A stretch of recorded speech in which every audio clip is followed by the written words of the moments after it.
Hello and welcome to Solo Travel with Darren. This is episode number 97. And today I'm going to be talking about travel anxiety. If you're nervous about traveling for your first time solo, and the reason why I bring this topic up, I talked about this once before in episode number 36 back in 2020, I think it was. And but recently on my YouTube channel, I've been posting videos about how to travel, or actually what guys who are recently divorced, what they can do to kind of get over a divorce. And one of those things is they can travel. And so I've been talking about that. And some of the comments I've received are that people are kind of like just afraid to travel by themselves. And so in this episode, I'm going to talk about kind of how you get over that and kind of, like what it's about. And it is, travel anxiety is real. And I'll just kind of talk about my experience and all that. It's funny because I have two poignant stories or experiences. One was in 2017 when I went to Stockholm, Sweden, and the other one was in 2019 when I went to Russia. And it's interesting because I've been traveling. I traveled the first time by myself in 2006. But if you remember in one of these episodes, I talked about how I met a tour group when I landed in Europe. I landed in Spain and went around all of Europe with a tour group. So it wasn't really totally solo travel, but I did, go over the ocean by myself. So I did that. So, that was one experience way back when. And then even before that, I mean, in 2003, I remember I was sitting around, I just opened my law firm in 2002. And I think 2003, I was bored one winter, and I just got on a plane and went down to Miami by myself. And I remember I was down there for 4 or 5 days just by myself and came back by myself. So, I've been traveling, by myself my whole life. So I'm not any stranger to it. But with that said, though, came 2017, I went in July. I decided I want to start traveling again. And I went in July, and I went to Vancouver, Canada. I think I got my passport renewed. I went to Vancouver. That was fine. I jumped on the plane, went up there for a couple hours. I mean, the flight was not that long. Spent a few days up there. Vancouver was cool. And so I did that. And then I came back, and then I planned a trip to go to Stockholm, Sweden. And that had been the first time I'd been overseas, in 20, almost a little over 10 years. And so, I booked the trip, and I remember I booked the trip to Sweden using one of those secret flying websites. I probably talked about it on this podcast in the past, but back in the day, about 10 years ago, you could get like secret flights or secret flight deals. And it was all, there's Secret Flying, I think, is one of the websites. It's still around. I still get their newsletter, and I think I follow them on Twitter. But yeah, Secret Flying. And so every now and then you'll get these alerts of these super good deals to fly. And, if you book them, they're usually not as convenient as they look on the advertisement, but you can go through it and you can book some good flights.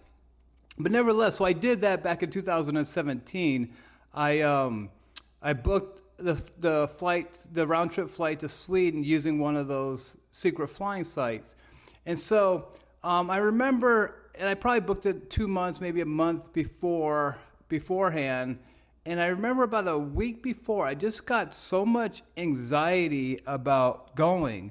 I didn't want to go. I wanted to cancel the trip. And I got so close to canceling, I literally called up the people who had the ticket reservation, and I tried to cancel it because I said I wasn't convinced that the flight was legit. I wasn't convinced that the way that the ticket was done. I think there's a couple stops, a couple different airlines, things like that. I didn't believe that I didn't believe that it was a legitimate flight. And so, and I was kind of like hoping that it wasn't a legitimate flight so that they could tell me, it isn't a valid flight and therefore I didn't have to go. I didn't have to go. And so, I mean, that's how close I got to canceling that trip to Sweden. And, they assured me that the whole flight was legit. They assured me that everything was legit. And it was like super cheap flight. It was like a round trip to Sweden for like $300. And so they assured me that all of it was a legitimate flight. And, then it was. I took it. I went to Sweden, had a fantastic time in Stockholm. I'm so glad I went. But again, it goes to show you that I really didn't want to go in the first place, but I did. And thankfully I went, because that kind of took off the wrapping of the mysteriousness of traveling to Europe by myself. And so, that was fine. And so then, like I said, I got home from Sweden, had a great time. Kind of tongue in cheek. I was kind of like, I can't wait to go back to Europe by myself. I can't wait to take another trip, all that. And so, I was like, kind of like, okay, now I can do it. I know I can do it. Everything I've talked about on this podcast, as far as, gave me the confidence knowing that I could do it by myself and I didn't have to rely on anybody to go with me. And so I knew that, next time I wanted to see a part of the world, I could just go. And so that was so liberating that, I had that feeling once I got back from Stockholm in 2017. Well, so then because of that, I went to 2018, I went to Poland and Czech Republic and Ukraine. And that was fine. I booked the ticket. I flew into Czech Republic, took the train from Prague to Krakow, Poland, then flew to Kyiv, Ukraine, and that was all in about, I think it was like 2 or 3 weeks, and all that was fine. Came back from Kyiv, loved every minute of being over there. This was again 2018, and again, when I got home, I thought, this is so good. This is so great that I can go to Ukraine if I want to by myself. I don't need to wait for anybody. I don't need to be disappointed by somebody canceling, who can't go with me, anything like that. I can just do what I want to do, when I want to do it, how I want to do it. And I thought that was just so fantastic when I got back from Kyiv in 2018. Well, then fast forward to 2019, I was going to go to Russia. I wanted to go to St. Petersburg and Moscow. And so I remember I don't even think I bought the flight yet. I knew I flew into Tallinn, Estonia in 2019. I think it was like May of 2019. And I flew in I was looking at flying into St. Petersburg. I think I talked about this on a previous episode about getting cheap flights. I think it's called the Greek island trick. I talked about how, I wanted to go to St. Petersburg, but the flight from Phoenix to St. Petersburg was like $1,500. But the flight from here to Tallinn, Estonia was like $600.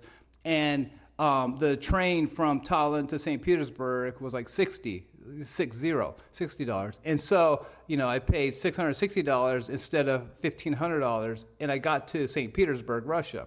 So anyways, so I was looking into the flight, and I don't think I booked it yet, but I remember calling my friend. I remember I was sitting looking at Skyscanner. I was looking at the flights, and I was at the Whole Foods here in Scottsdale, and I was like, had my computer open, and I was looking at flights. I remember calling my friend and asking him what he thought about me traveling to Russia by myself. And I told him, I was like, I'm having second thoughts about it. I think it's stupid. I think it's a waste of time, waste of money. Why am I going, and all that, and why would I want to go to Russia and all that? And I remember my friend basically talked me out of it. He said, you can go and then you'll come back and you'll be in the exact same position. So you might as well go, basically.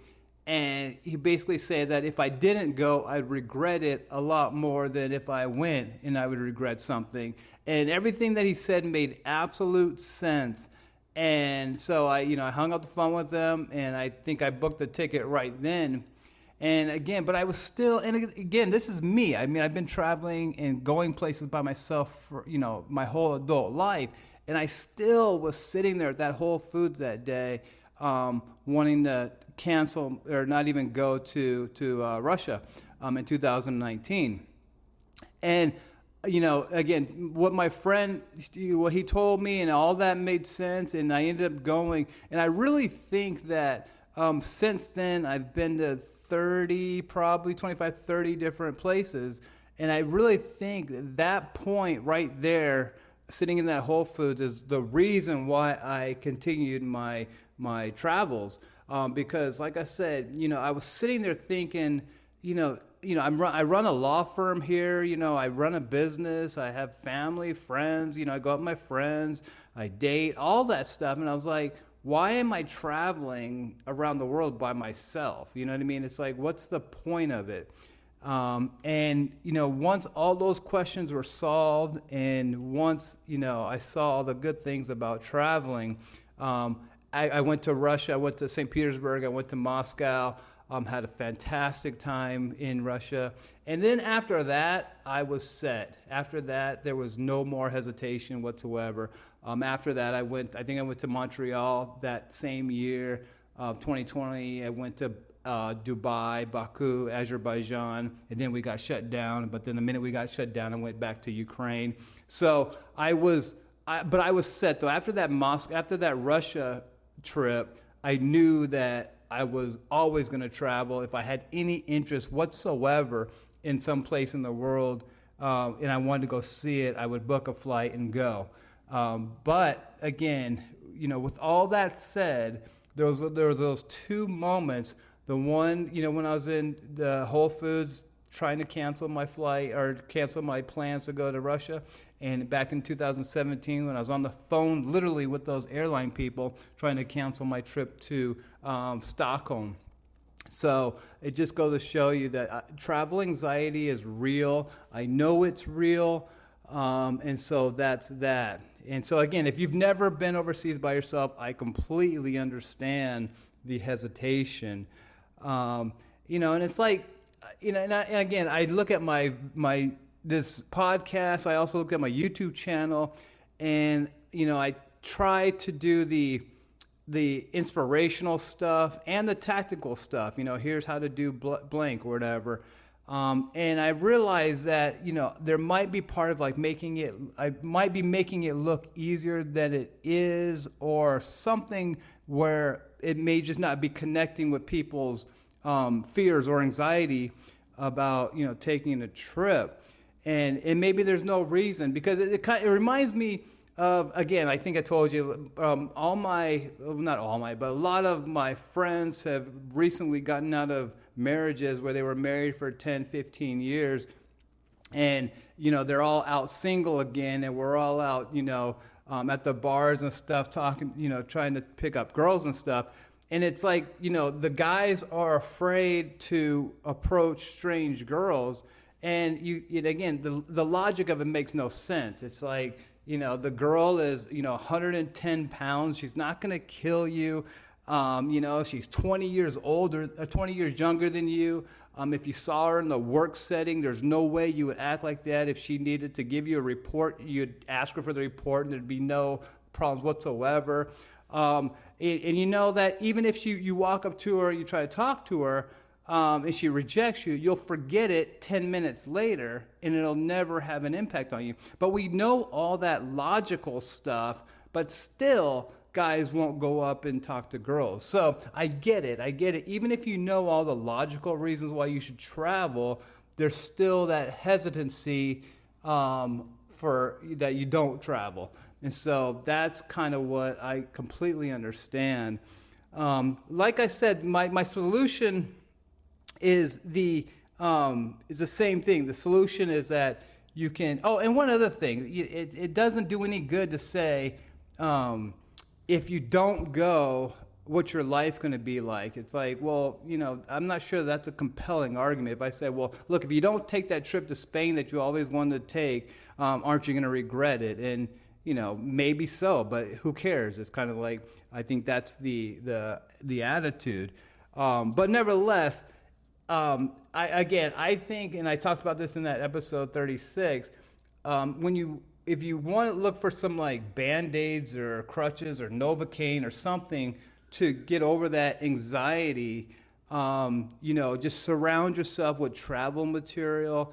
Follow my podcast, follow YouTube channels, read books, watch movies, all about travel, all about adventure, all about seeing the world. I talked about it before. It's like nothing will make you want to go to, Budapest, Hungary than watching a Jason Bourne movie, stuff like that. And so, again, just surround yourself with all the travel stuff and all that adventure stuff. That's what I do. And again, it helps me when I have that, those thoughts of maybe I should be doing something else with my time and money. But you can listen to that episode number 36. It's a good episode. Like I said, I think that was the first time I talked about travel anxiety. But hope that helped you.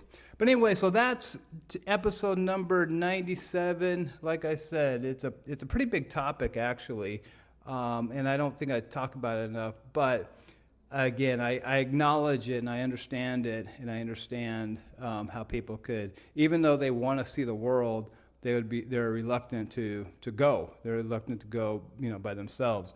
So, anyways, hope that was interesting. Anyways, hope that was helpful. Please subscribe to the podcast. Please check out my YouTube channel if you haven't. It's Darren's Travels on YouTube. Just search Darren's Travels on YouTube. And I've been posting every day on that almost. And that'll help you again if you want to travel the world, solo. So anyways, and I also have my book. My book is Going Solo. It's on Amazon.